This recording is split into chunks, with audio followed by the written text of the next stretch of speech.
신동진 아나운서는 지금 6년 만에 처음 마이크 앞에 쓴다고 해요. 아, 진짜입니다. 예. 네. 그러니까 6년 만에 방송 처음 하는 거고요. 저희가 MBC 상황 뭐 많이 아시죠? 네. 저희 2012년 1월에 6개월짜리 파업을 해가지고 그때서부터 방송 안 했으니까 TV 전혀 안 나왔거든요. TV 못 나오게 딴 부서로 보내버린 거죠. 네.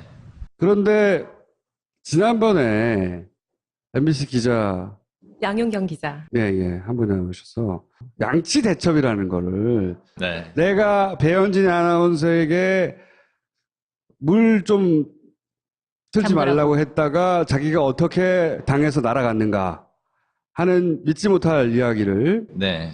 여기서 공개했어요. 혹시 두 분 중에 네. 배현진 아나운서와 어떤 일화 때문에 본인 역시 날아간 이런 스토리는 없습니까? 아, 예. 아까 사실 그 분장할 때 네. 총수님하고 잠깐 뵀는데 이런저런 얘기를 막 했는데 딴 거는 전부 관심 없으시고 오로지 배현진 씨와 관련된 그것만 이따 꼭 해달라고. 스토리가 이어지잖아요, 스토리가. 예. 네, 어떤 거냐면 2012년 파업이 6개월 끝나고 정확히 7월 18일에 끝났고 그날 저녁에 인사 발령이 났어요. 그래서 일산 MBC 사회공헌실이라는 곳으로 발령이 났고요. 그때 저처럼 발령이 난 다른 부서의 이제 분들이 보면 정찬영 현재 TBS 교통방송 사장으로 가신 분도 계시고 조능희 지금 위원장 바로 전 노조위원장 이런 분들이 이제 그 부서로 발령이 났는데 그래서 저런 거 하셨다면서요.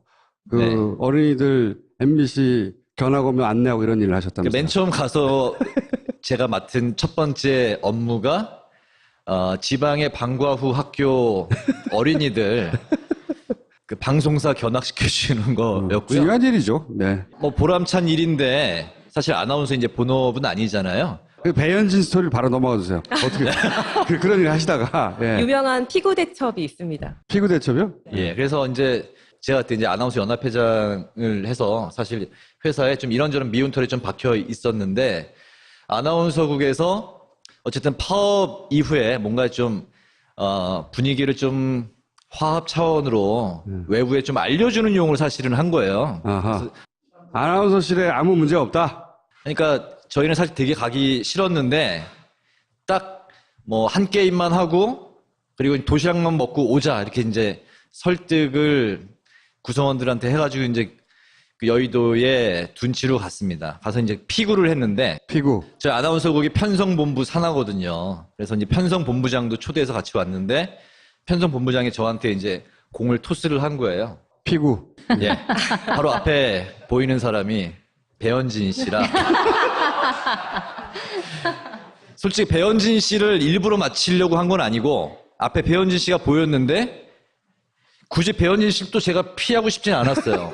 그래서 얼굴을 맞히진 않았습니다. 예. 다리를 맞췄죠. 다리를. 네. 예. 그리고 정확히 일주일 후에 주조의 MD로 발령이 났습니다. 그 이유 말고는 생각할 수 없다는 거 아니에요. 양치 대첩도 양치 외에는 생각할 수 없다. 이거. 그러니까 아나운서 연합회장 일을 하면서 그러니까 매달 제가 이제 발간을 했던 아나운서 저널에 뭐 해직자 그리고 파업 이야기 뭐 많이 좀 실긴 했거든요. 인터뷰 최승호 PD 인터뷰도 하고 그게 이제 경영진들이 뭐 불편해한다는 이야기를 들었는데 그래도 아나운서 연합회장을 다른 데로 발령을 내면 안 된다. 아나운서 회장은 아나운서실에 있어야지. 그렇죠. 아나운서 국장도 아나운서 연합회의 일원이거든요. 네. 제가 그때 회장이었고. 네. 그래서 아나운서 연합회장을 딴 데로 쫓아내면 안 된다. 뭐 그런 기류가 있었는데 피구 사건이 그러니까 저는 그때는 정말 네. 그 생각은 못했어요. 차마 그 정기 인사 때가 아니었는데 혼자 발령 나셨거든요. 그 직전에 있었던 건 피구 사건밖에 없는데. 없는 거죠. 그리고 이제 아무래도. 주조 발령이 나서 편성국장 출근 첫날 이제 인사를 하잖아요. 네. 간 이유는 뭐라고? 인사 발령이 갑자기 난 거예요. 사전에 아무 통보 없이. 그래서 발령이 나서 신동호 국장한테 제가 발령 사유가 뭐냐? 그랬더니 아주 고압적으로 우리는 그런 거 가르쳐 주질 않아. 그때는 정말 분위기가 그랬습니다. 그러면 그냥 가방을 쌀 수밖에 없는. 그래서 이제 그 다음 날부터 이제 편성국 주조로 발령이 난 건데 그래서 이제 편성국장 그 노혁진 당시 국장이 지금은 지방사 사장입니다. 그래서 물어봤죠. 어떻게 내가 발령이 난 거냐 했더니 사실은 신동욱 국장이 연락이 와서 본인은 아나운서가 주조 MD를 하긴 너무 힘들다. 너무 연관성이 없지 않냐 했는데 신동욱 국장이 괜찮다. 그냥 주조 MD를 시켜라. 이런 이야기를 들었습니다. 배현진 아나운서 그때 아파했어요? 총수님하고 보니까 동갑인데요. 네. 제가 사실 그러세요? 던지면 얼마나 힘이 있겠습니까? 배궁 아팠겠네. 근데 분위기가 일순 좀 썰렁했던 사람들이 좀 약간 뜨악했던 이건 뭐지 했던 그런. 혹시 그때 임현주 아나운서는 그때 계셨을 때예요? 근데 저는 잘 기억이 안 났어요. 사실 워낙 저희가 여러 종목을 했었고. 네. 근데 그런 분위기는 있었어요. 그때도 이미 뭐 배현진 선배 그리고 그 외에 몇몇 아나운서들과 이제 약간의 어색한 기류가 있었기 때문에 그 사측과 사측이 아닌 아나운서들의 이렇게 우야무야 했는데 그걸 선배가 이제 그걸 함으로써 그렇죠. 정면 돌파하신 거죠. 그렇죠. 거기에는 이제 네. 다 모여 있었거든요. 네. 이제 최대현 씨, 양승은 네. 씨도 있었고, 다 이제, 그래서 일부러 좀 억지스러운 그런 게임도 있었어요. 뭐냐면 이렇게 이렇게 신문지 밀착하게 접는 하는. 거. 네. 이렇게 반 접고 절반 접고. 유치하게 놀았네요. 굉장히 좀 인위적이 자규적이었죠. 그런데 거기서 이 새끼가 의도적으로 일부러 그랬을 거야. 자기들끼리. 그렇게 얘기했을, 지금까지 벌어졌던 일의 그 유치한 수준으로 볼 때 그랬을 법도 하네요. 그래서 저희가 이제 파업 중에 이런저런 이제 사람들 지루하지 않게 프로그램도 만들고 하는데 저희 아나운서 파티에서 만든 게 이제 우리말 나들이 5편을 만들었거든요. 그래서 다음 주부터 그렇게 나가는데 또 피구 대처 편도 하나 만들었습니다. 그래서 제가 재연도 했고 피구왕 동진으로. 네. 피구왕 그래서 제목이 피구왕 동진인데 이게 또 이거 갖고 또 촬영 또 욕심을 내는 거예요. 우리 후배 아나운서. 직업이니까. 네. 그래서 내일 아침 8시에 또 재촬영한다고. 제천까지 가서 촬영을 하시는 그건 거예요? 대단한 거라고, 그거를. 아니, 실제로 그렇게 배현진 아나운서로 상징되는 사측이 사랑하던 아나운서들이 실제 그렇게 애지중지 차별을 좀 느끼신 네. 게 있나요? 특별한 혜택을 받았나요? 아무래도 그러니까 뭘 해도 약간 용서가 되는 게 있었어요. 오래돼 용서가 되는데. 배현진 선배뿐만이 아니라 또 상징적인 인물로 최대현 아나운서가 있잖아요. 근데 최대현 아나운서가 저희 대선 바로 전날 그때 930 뉴스를 하면서 굉장히 편파적인 앵커 멘트를 클로징으로 했어요. 편파적인 예를 들면? 프랑스 대선 이렇게 예를 들면서 신중한 선택을 바란다 약간 이런 식의 멘트를 했는데 그냥 만약에 선배님이나 제가 했으면 바로 어떤 징계가 뭐가세요? 들어가거나 뭘 했을 텐데 아무 일도 없이 지나갔거든요. 그런 것만 봐도 편파적이고. 태극기 부대 아저씨하고 방패 같은 거에 이제 문구가 빨갱이는 죽여도 된대. 그렇죠. 예, 양쪽에 이쪽은 김세희. 예, 김세희 기자. 예. 두 사람이 이제 공동 노조 위원장이잖아요. 자기들이 만든 노조. 네, 자기들이 만든 노조. 그래서 그것도 사진도 찍기도 하고 태극기 부대 앞에 나가서 또 발언도 하고. 저희 노조원이 만약에 그런 행동을 했으면 거의 해곡감입니다. 근데 아무 문제 없이 또 다음날 방송도 하고. 친박 뉴스 완전히. 그렇죠. 예. 배현진 씨가 입사 시험을 볼 때 제가 3차 면접위원으로 들어갔어요. 면접위원. 네, 아나운서 딱 3명 들어갔는데 여자 아나운서 2명하고 그다음에 저하고 셋이 이제 들어갔습니다. 그래서 그때 이제 한 20여 명의 여자 아나운서인데 한 명 한 명당 한 20분씩 면접을 하는 거예요? 심층 면접을 하는 거죠. 그때 사실 배현진 씨가 이렇게 눈에 띄진 않았어요. 외모는 그냥 크게 기억이 나진 않습니다. 근데 어떤 게 기억이 남냐면 이 친구가 되게 열심히 하고 욕심이 있는 친구구나라고 느꼈던 게 뭐냐면 이제 배현진 씨 수고했습니다. 예, 안녕히 가세요 하면은 다른 사람들은 다 그냥 나가거든요. 근데 배현진 씨는 괜찮으시면 제가 준비한 거 하나만 해도 될까요? 그러더라고요. 그래서 그러시라고 했더니 프로야구 스포츠 중계를 해보겠다고. 그래서 이제 삼성의 막 경기 이렇게 그런 멘트를 이제 막 하는데 삼성의 오승환 선수 이렇게 하는데 원래는 오승환 선수가 돌부처가 별명이잖아요. 근데 이 친구가 긴장해가지고 삼성의 돌하루방 오승환 선수 이렇게 한 거예요. 털하루방. 사실 얼굴은 기억이 안 나고 그 멘트 했던 게 이제 그 배현진 씨. 의도한 멘트 같은데요. 그 준비한 거죠. 네. 그리고 이제 굉장히 그때 눈에 띄는 후보가 있었는데 그럴 때 공통 질문으로 이걸 했어요. 오늘 입고 온 의상은 어떤 옷인가요? 근데 그때 정말 눈에 띄었던 사람은 강남에 사시는 분이었는데 저는 오늘 이 면접을 위해서 백화점에 가서 예쁜 옷을 사서 입고 왔다고. 근데 배현진 씨는 어떻게 대답했냐면 집에 있는 옷 중에서 소박하지만 저한테 가장 잘 어울릴 거라고 생각하는 옷을 입고 왔다. 영리하네요. 영리합니다. 네. 그 스포츠 중계도 영리하고 전략을 그때 잘 짰던 것 같아요. 네. 결국에는 이제 결국에는 그때 딱 한 명 뽑는데 2,000명 뽑는데 2,000명 중에서 한 명 뽑는데 결국엔 됐죠. 이 이야기는 배현진 씨가 다 실력이 있어 이때까지 살아남은 거라고 하는 거를 얘기하실 지금 실력이 있는 뻔하고 것처럼 있잖아요. 실력이 있네요.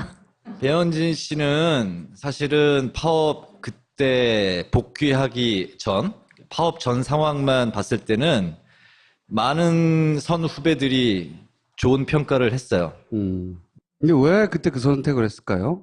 욕심입니다, 욕심. 배현진 씨가 욕심. 대학도 좀 편입을 또 했고요. 집념이 강하구나. 집념이 강합니다. 네. 더 한 단계 한 단계 나아가는 그 과정이 순탄치 않았고, 근데 본인은 굉장히 또 열심히 올라갔고, 좀 짠한 부분도 있네요. 그렇죠. 몇 수를 해서 네. 이제 아나운서가 된 건데, 승승장구했어요. 굉장히 빠른 시간에, 단기간에 뉴스데스크 앵커가 된 거예요. 그러니까 첫 번째 방송이 저랑 5시 TV 뉴스를 1년 동안 했고, 그래서 제가 누구보다 이제 그 친구를 좀 잘 안다고 이야기하는 건데, 면접 과정서부터 저랑 1년 딱 하고 바로 주말 데스크로 들어갔고, 제 기억으로 몇 개월 만에, 한 6개월 만에 바로 평일에 뉴스데스크 앵커를 차고 간 거예요. 한 2, 3년 만에. 그리고 그러니까 이제 파업이 벌어진 거죠. 자기한테 온 기회를 잃고 싶지 않았구나. 맨 처음에 파업에는 동참을 했는데 잘 안 나오고 이런저런 핑계를 대는 거예요. 뭐 집회에 이제 현관에 앉아 있는 게 뭐 허리가 아프다. 허리 아플 수는 있죠. 예. 그냥 그리고 아플 수 있죠. 네. 근데 이제 저희가 이제 블랙 기자회견을 한 적이 있어요. 그렇죠. 다 기자하고 까만하고 아나운서하고 네. 1층 바깥에서 이제 사장 퇴진에 대한 그 성명서 낭독을 하는 걸 있었는데 그게 이제 배현진 씨가 더 상징성이 있으니까 얼굴이 많이 알려졌으니까. 얼굴 알려져 있고 그 롤을 배현진 씨한테 이제 부탁을 한 거예요. 맨 처음에는 배현진 씨가 오케이 했어요. 그게 월요일인가 이제 하는 거였는데 갑자기 전날 밤에 이런저런 이유로 못 하겠다. 아마 그 제안을 파업 이전부터 받았을 수도 있겠네요. 갈등하다가. 계속 너 그러면 다시 2번 다시 방송은 너는 끝장이다라는 뭐 엄포와 회유와 뭐 이런 거를 계속 하는 상황이었을 텐데 그러고서는 이 친구가 그때 교통사고를 당했다는 이야기를 했던 것 같아요. 당했을 수도 있죠. 당했을 수도 있죠. 근데 이제 사람들이 등을 돌리고 안 믿는 경지까지 간 거예요. 저는 좀 안타까워서 전화를 했어요. 사람들이 안 믿는다. 네가 교통사고 당해서 깁스인가를 했다고 하는데 안 믿는다. 그러면 너 택시 타고 오히려 보란 듯이 당당하게 와서 보여줘라. 했더니 자존심 상해서 그건 못 하겠다는 거예요. 그리고 사람들이 완전히 이제 배현진 씨를 믿지 않는 상황에서 제가 밤에 전화를 한 번 했습니다. 30분 동안 통화를 했는데 처음부터 펑펑 울고 마지막 30분 끊을 때까지 펑펑 울었는데 그때 한 말이 자기는 이제 엉망진창이 됐다. 엉망진창이라는 표현을 썼어요. 노조원도 자기한테 완전히 등 돌리고 그리고 그때가 이제 대선이 있던 해잖아요. 2012년이. 그래서 방송 3사 메인 여자 앵커 공익선거 뭐 이런 포스터도 찍어야 되는데 자기는 거기도 못 나갔다. 그래서 저쪽에도 자기는 이제 끝났고 이쪽에도 동료들하고도 자기는 끝났다. 엉망진창돼서 자기는 이제 지금 심정으로는 방송 복귀도 생각하고 있다. 이거는 방송을 복귀하고 싶은데 이유를 만들지 못하다가 이유가 이제 대충 나온 것 같다. 이런 거잖아요. 저희들 중에 이제 몇몇이 배현진 씨 집에 가서 하지 말라고. 그러려고. 아, 그러니까 이제 뭐 설마 방송 복귀할 거라고는 전혀 상상도 못했어요. 그래서 남자 아나운서들 몇 명이 케이크를 사들고 배현진 씨를 찾아갔어요. 마음이 너무 아프다고 하니까. 네, 혼자 이제 계속 뭐 망가졌다고 집회도 하니까. 못 나오고 이렇게 하니까 통화한 뒤에 아까 그 통화한 뒤 말씀하시는 네. 거예요? 케이크를 사들고 가서 좀 위로도 하고 그간에 이제 그런 서로의 얽힌 것도 이제 좀 풀어보려고 이제 간 거예요. 갔는데 TV 뉴스에 배현진 씨가 나온 거죠. 가고 만나기 있는데. 전에. 네, 만나기 전에 사람들은 너무나 경악하고 놀랬던 겁니다.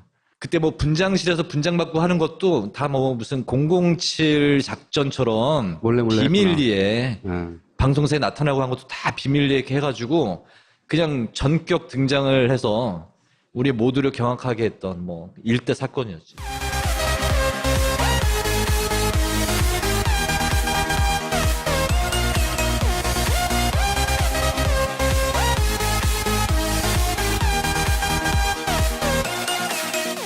바로 앞에 보이는 사람이 배현진 씨라. 솔직히 배현진 씨를 일부러 맞히려고 한 건 아니고 앞에 배현진 씨가 보였는데 굳이 배현진 씨도 제가 피하고 싶진 않았어요. 그래서 얼굴을 맞히진 않았습니다. 네. 다리를 맞췄죠. 다리를. 네. 네. 그리고 정확히 일주일 후에 주조의 MD로 발령이 났습니다. 그 이유 말고는 생각할 수 없다는 거 아니에요. 양치 대첩도 양치 외에는 생각할 수 없다. 이거. 그러니까 아나운서 연합회장 일을 하면서 그러니까 매달 제가 이제 발간을 했던 아나운서 저널에 뭐 해직자 그리고 파업 이야기 뭐 많이 좀 실긴 했거든요. 인터뷰 최승호 PD 인터뷰도 하고 그게 이제 경영진들이 뭐 불편해한다는 이야기를 들었는데 그래도 아나운서 연합회장을 다른 데로 발령을 내면 안 된다. 아나운서 회장은 아나운서실에 있어야지. 그렇죠. 아나운서 국장도 아나운서 연합회의 일원이거든요. 네. 제가 그때 회장이었고. 네. 그래서 아나운서 연합회장을 딴 데로 쫓아내면 안 된다. 뭐 그런 기류가 있었는데 피구 사건이 그러니까 저는 그때는 정말 네. 그 생각은 못했어요. 차마 또 정기 인사 때가 아니었는데 혼자 발령 나셨거든요. 그 직전에 있었던 건 피고 사건밖에 없는데. 없는 거죠. 그리고 이제 해도. 주조 발령이 나서 편성국장 출근 첫날 이제 인사를 하잖아요. 네.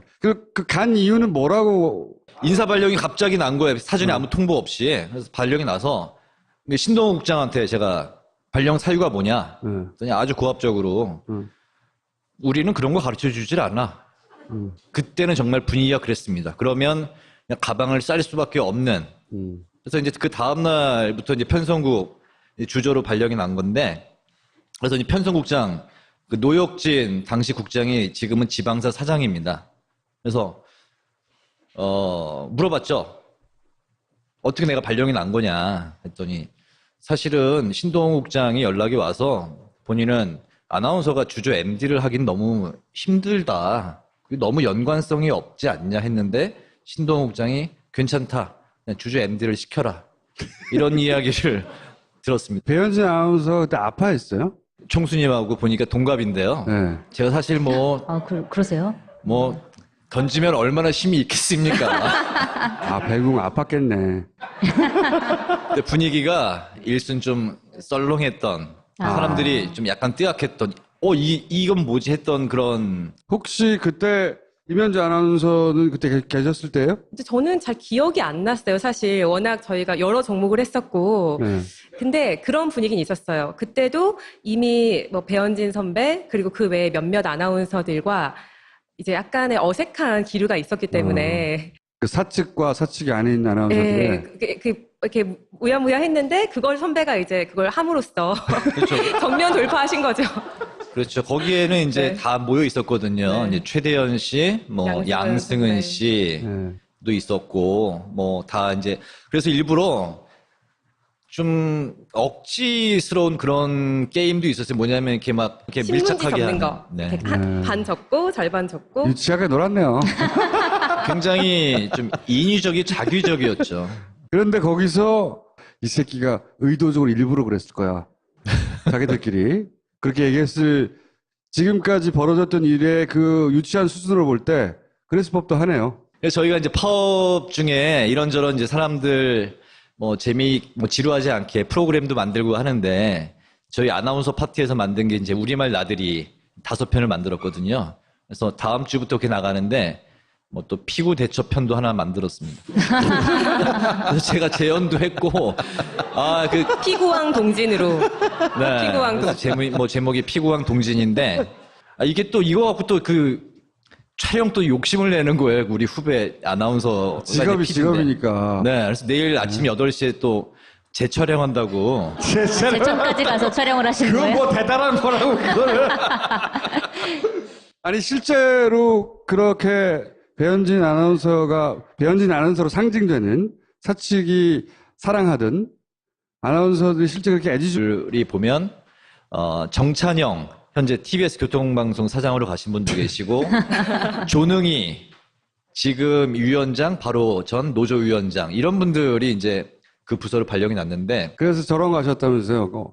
네. 어린이들 MBC 견학 오면 안내하고 이런 일을 하셨다면서요. 맨 처음 가서 제가 맡은 첫 번째 업무가 지방의 방과 후 학교 어린이들 그 방송사 견학시켜주는 거였고요. 중요한 일이죠. 네. 뭐 보람찬 일인데 사실 아나운서 이제 본업은 아니잖아요. 그 배현진 스토리를 바로 넘어가 주세요. 어떻게 그런 일 하시다가 예. 유명한 피구 대첩이 있습니다. 피구 대첩이요? 예, 그래서 이제 제가 그때 이제 아나운서 연합회장을 해서 사실 회사에 좀 이런저런 미운 털이 좀 박혀 있었는데 아나운서국에서 어쨌든 파업 이후에 뭔가 좀 분위기를 좀 화합 차원으로 외부에 좀 알려주는 용으로 사실은 한 거예요. 아하.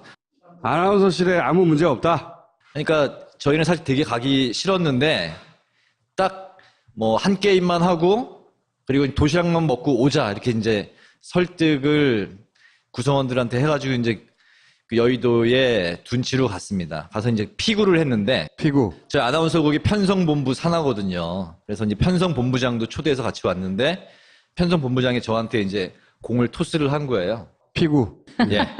신동진 아나운서는 지금 6년 만에 처음 마이크 앞에 쓴다고 해요. 아 진짜입니다. 예. 네. 그러니까 6년 만에 방송 처음 하는 거고요. 저희가 MBC 상황 뭐 많이 아시죠? 네. 저희 2012년 1월에 6개월짜리 파업을 해가지고 그때서부터 방송 안 했으니까 TV 전혀 안 나왔거든요. TV 못 나오게 딴 부서로 보내버린 거죠. 네. 그런데 지난번에 MBC 기자 양용경 기자. 한 분이 나오셔서 양치 대첩이라는 거를 네. 내가 배현진 아나운서에게 물 좀 틀지 잠그라고. 말라고 했다가 자기가 어떻게 당해서 날아갔는가 하는 믿지 못할 이야기를 네. 여기서 공개했어요. 혹시 두 분 중에 네. 배현진 아나운서와 어떤 일화 때문에 본인 역시 날아간 이런 스토리는 없습니까? 아, 예. 아까 사실 그 분장할 때 총수님하고 잠깐 뵀는데 이런저런 얘기를 막 했는데 딴 거는 전부 관심이 없으시고 오로지 배현진 씨와 관련된 그것만 이따 꼭 해달라고. 스토리가 이어지잖아요, 스토리가. 예. 네, 어떤 거냐면 2012년 파업이 6개월 끝나고 정확히 7월 18일에 끝났고 그날 저녁에 인사 발령이 났어요. 그래서 일산 MBC 사회공헌실이라는 곳으로 발령이 났고요. 그때 저처럼 발령이 난 다른 부서의 이제 분들